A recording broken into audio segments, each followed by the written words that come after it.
Tasya Jnana Shalakaya Chakshurunmilitam Yena Tasmai Shri Gurave Namaha. Jai Gurudev. Jai Gurudev, bonjour. Happy Sarva Pitru Namaha. Joyeux Sapapritu Navashya. Aujourd'hui, je voulais parler... Enfin, il y a plusieurs histoires, mais pour donner un petit peu de contexte avant de lire le verset du Bhagavatam, en fait, cela a été pris du canto 9 du Srimad Bhagavatam. Canto 9, chapitre 9, cela raconte l'histoire des descendants et des ancêtres d'Amshuman.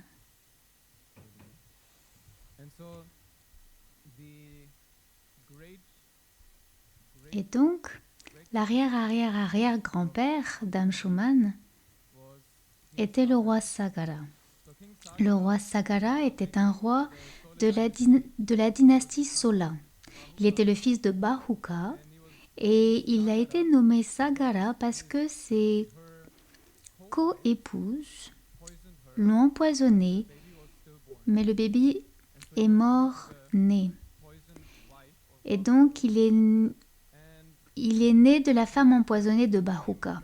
Et plus tard, il est devenu un empereur, un très grand empereur, Chakravarti. Son gourou, Aurva, lui a recommandé de soumettre de nombreux clans injustes sans les tuer. Il a donc conquis de nombreux territoires de manière très juste. Plus tard, son gourou lui a également recommandé d'accomplir l'Ashwamedha Yajna, c'est le yajna avec le cheval. Et pendant qu'il accomplissait ce yajna, qui est très auspicieux et qui sert en quelque sorte à vous établir comme empereur, comme un très grand roi, le cheval a été lâché, et parfois ça arrive, j'imagine, et le seigneur Indra a dû s'assurer qu'il ne devienne pas trop puissant. Et donc Indra a décidé, enfin je ne sais pas s'il a décidé d'utiliser ce mot animaux, mais il a décidé d'enlever le cheval. Et donc Sagara avait 2 épouses. Sa première épouse, Sumati, avait 60 000 fils. C'est pas vraiment à prendre à la lettre, mais bon, elle avait 60 000 fils. Et ces derniers ont reçu pour mission de trouver le voleur du cheval, ou plutôt de retrouver le cheval.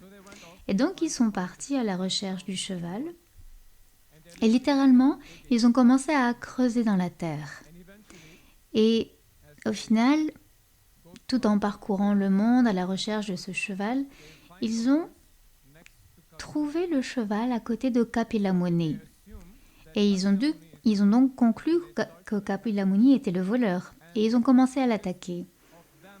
Mais comme ils ont offensé un être aussi puissant, leur corps s'est enflammé et ils ont été réduits en cendres. Et ils se trouvaient dans cet immense endroit où ils ont creusé, et ce lieu même est devenu, disons, le cimetière des cendres des fils de Sagara. Et Sagara veut dire océan, et c'est ainsi qu'ils ont creusé si profondément que cet endroit s'est rempli et est devenu un océan.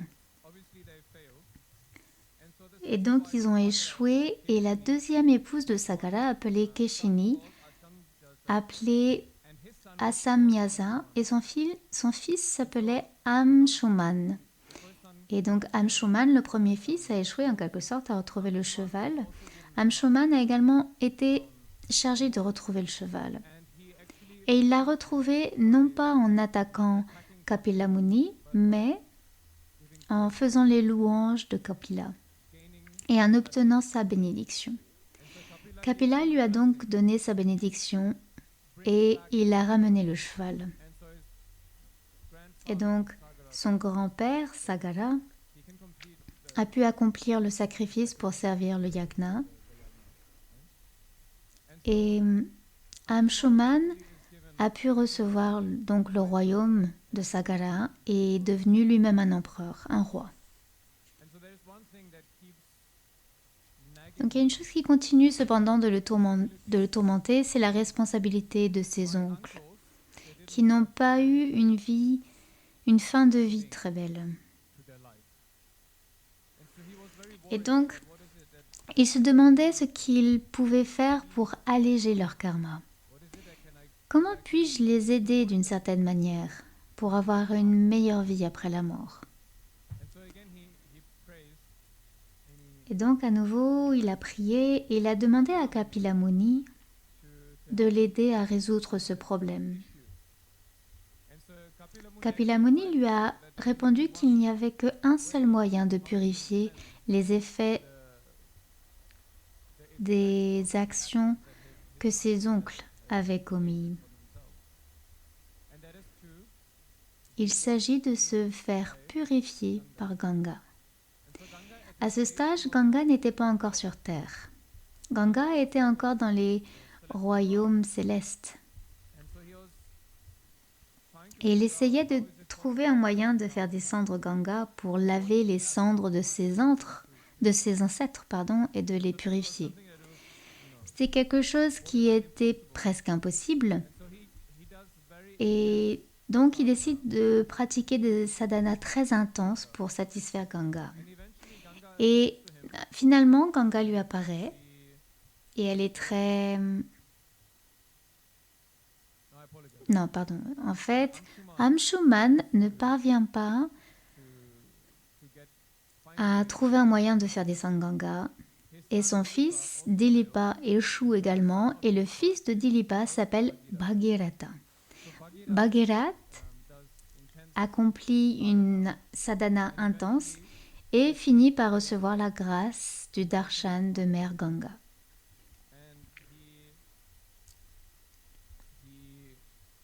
Et il demande à Mère Ganga, vous savez, parce qu'elle est contente de sa sadhana, et comme toujours, Mère Ganga donne une faveur, et la faveur, c'est qu'il demande et qu'elle descende pour purifier ses ancêtres. Et elle accepte donc, mais elle lui donne deux conditions, elle pose deux conditions. La première condition est qu'il doit trouver quelqu'un qui soit assez puissant pour amortir sa chute. Car lorsqu'elle vient sur terre, elle sera tellement puissante qu'au moment où elle touchera le sol, la terre se brisera et se fissurera. Et donc il doit trouver quelqu'un qui soit capable d'amortir sa chute et de la calmer lorsqu'elle descendra sur terre. La deuxième condition qu'elle a posée, c'est qu'elle ne veut pas être souillée par le karma de ceux qu'elle purifie. Elle dit, d'accord, on me demande de descendre et de purifier au moins 60 000 de ses oncles. Je ne veux pas me salir à ce point. Et donc elle demande à ne pas avoir à porter le fardeau de ce karma. Pour la première bénédiction, Bhagirata continue alors à faire une pénitence sévère au Seigneur Shiva. Le Seigneur Shiva lui apparaît et lui accorde une bénédiction. Et bien sûr, nous connaissons ensuite l'histoire de Shiva, comment Shiva attrape Ganga dans ses cheveux et la fait descendre sur terre. La deuxième faveur est que tous les effets qui peuvent résulter du lavage du karma des gens, de ces 60 000 oncles, aujourd'hui on pourrait dire de tous ceux qui entrent dans le Gange, mais bon. Donc ils sont lavés et purifiés par tous les sadhus, rishis et saints qui entrent également dans le Gange. Donc en fait ainsi c'est neutralisé pour ainsi dire. Et donc dans le canto 9, chapitre 9, verset 11, il est dit: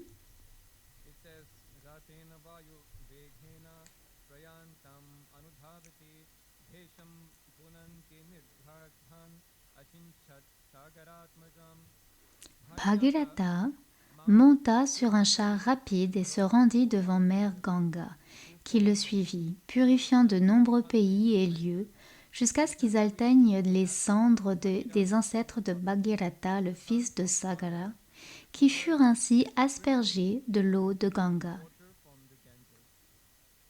Et il poursuivit: parce que les fils de Sagara Maharaj avaient offensé la grande personnalité, la chaleur de leur corps avait augmenté, ils avaient été réduits en cendres.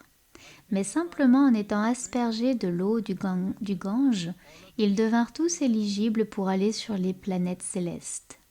Que dire alors de ceux qui ont utilisé l'eau de mer Gange, des mers du Gange pour l'adorer? Et ainsi, naturellement, Mère Ganga fut amenée sur terre, parce que Bhagirath lui a ouvert la voie pour purifier tous ses oncles et tous ses ancêtres. Il a libéré ses ancêtres pour qu'ils puissent se rendre sur les plans célestes. Et il continue en disant: oui, Mère Ganga purifie toutes les impurités et le karma, mais imaginez ce qui se passerait si, par hasard, après votre vie, vous n'étiez pas purifié par le contact du Gange. Mais si vous l'adorez réellement, si vous la vénérez et si vous avez de la bhakti pour moi, qu'est-ce que vous pouvez obtenir de cela? Que pouvez-vous atteindre si seulement vous étiez purifié même après votre mort, sans aucune action ni effort réel de votre part? Imaginez ce qui se passerait si vous faisiez un réel effort pour construire une relation avec Sri Hari.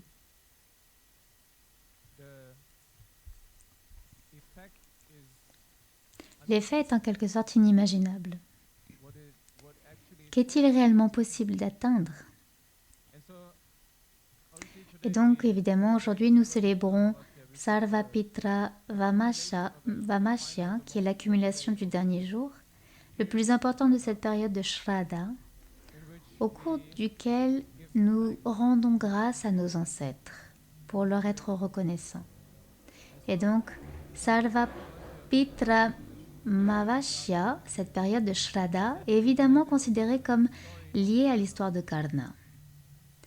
Karna, vous savez tous qui est Karna, n'est-ce pas? En quelque sorte, c'est l'un de mes personnages préférés du Mahabharata. Et donc je trouve que c'est un personnage très intéressant. Nous savons tous qu'il est connu pour sa grande charité. On peut remettre en question beaucoup de choses dans sa vie, mais il est connu pour être le plus charitable, encore plus charitable qu'Arjuna. Il y a une histoire avec le tas d'ornans où Krishna a donné le concours pour savoir qui était le plus charitable. Et il se trouve qu'après sa mort, après la guerre du Kurukshetra, Karna se rend dans le royaume des ancêtres. Il s'installe dans son nouvel appartement et il est bientôt l'heure de déjeuner ou du dîner, je ne sais pas trop en fait, mais il s'assoit pour manger et on lui sert des bijoux et de l'or. Et il dit: je ne peux pas manger ça. Pourquoi? Pourquoi je n'ai pas de nourriture? Et on lui répond: eh bien parce que tu as été tellement charitable dans ta vie, mais tu n'as jamais donné de nourriture à tes ancêtres.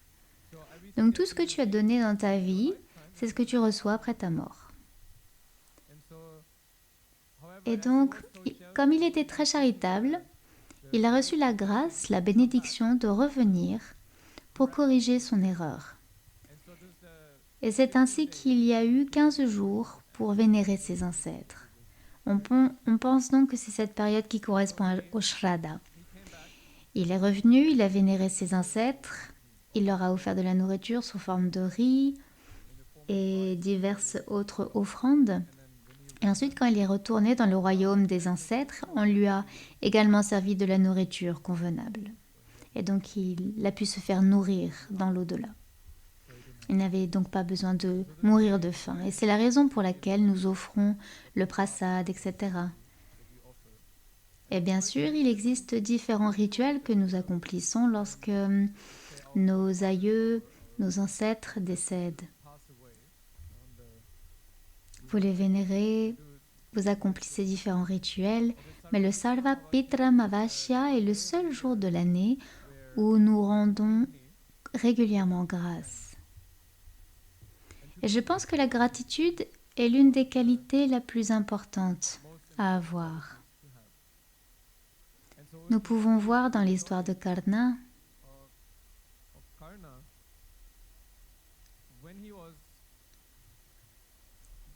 lorsqu'il a été, on pourrait dire, blâmé ou qu'on lui a expliqué pourquoi il ne recevait pas de nourriture, pourquoi il n'adorait pas ses ancêtres, il a répondu, eh bien, je ne connaissais pas mes ancêtres. Ma mère Kunti me l'a caché. Je dirais qu'il a menti. J'y ai beaucoup pensé en fait hier. Je dirais qu'il a menti parce qu'au moment de sa mort, il savait qui étaient ses parents. Il savait qui était Kunti, il savait qui étaient ses parents à ce moment-là. Et pour moi, quand j'y réfléchissais hier, et c'est quelque chose auquel je pense depuis quelques années, en ce qui concerne Karna, c'était une personne formidable. Il avait de grandes compétences, il était très généreux, etc. Mais pour moi, la question qui se posait toujours était la suivante. Quelles que soient les qualités qui m'inspiraient beaucoup chez lui, il n'a tout de même pas choisi Krishna quand il s'est agi de la guerre. Il a quand même choisi de rester fidèle à Duryodhana. On peut dire oui, il y a des aspects positifs et des aspects négatifs à cela. Mais pour moi, en fin de compte, ce n'est pas là la question. En fin de compte, est-ce qu'on choisit Krishna par-dessus tout? Quel que soit le serment, l'engagement ou l'amitié que l'on pense avoir, Dieu n'est-il pas censé être, en fin de compte, votre meilleur ami et votre seule relation? On pourrait dire que oui, il ne savait pas qui étaient ses ancêtres, et je dirais que oui, il le savait. Finalement, Krishna lui-même lui a dit qui était sa mère. Il lui a révélé qui il était, qu'il était l'aîné des Pandavas. Il lui a donné le choix en lui révélant qui il était. Et il a choisi de renier ses ancêtres, pourrait-on dire, car il a refusé de vivre selon sa naissance. Il a refusé de devenir l'aîné des Pandavas. Yudhishthira, étant un fils ou un frère si vertueux, aurait certainement accueilli Karna avec joie comme son aîné. C'est sûr. Mais il a consciemment renié ses ancêtres. Je pense donc que c'est une histoire très importante et qu'il est important d'en tirer des leçons. Il ne s'agit pas de juger Karna ou quoi que ce soit d'autre. Cela ne signifie pas non plus que nous devons être attachés à nos ancêtres ou à nos familles. Mais cela fait tout de même partie de notre devoir. Il est de notre devoir d'être généreux en général, de développer un état d'esprit généreux, que ce soit envers ceux qui nous ont précédés, envers nos parents ou envers les personnes avec lesquelles nous passons du temps au quotidien. Peu importe. Être généreux en général est l'une des qualités les plus importantes qu'un dévot doit développer. Et donc, c'est un jour très, très auspicieux pour être reconnaissant de tout ce que nous avons. Être reconnaissant de toutes les choses, des leçons que nous avons apprises de nos parents, de nos ancêtres, peut-être de nos grands-parents. C'est aussi un jour où on se rappelle. Je pense que lorsque l'on regarde l'histoire de Karna, qui était si généreux, donnant toujours de l'or et des bijoux, puis corrigeant ses erreurs en offrant également de la nourriture, cela nous rappelle à quel point il est incroyablement formidable que nous soyons sur le chemin spirituel, que nous puissions faire notre sadhana chaque jour, que nous puissions être dans cette vie avec le Maître,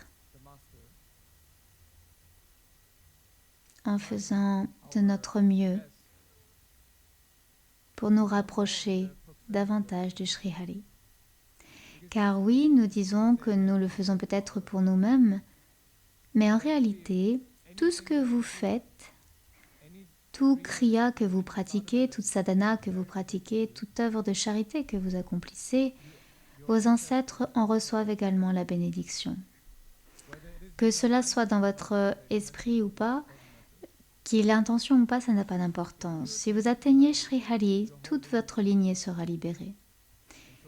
Et donc oui, nous donnons, nous offrons l'eau, nous offrons l'eau du Gange, nous offrons l'encens, la nourriture et nous espérons que vous aurez de quoi manger après votre mort, vous recevrez des ladous quand vous partirez.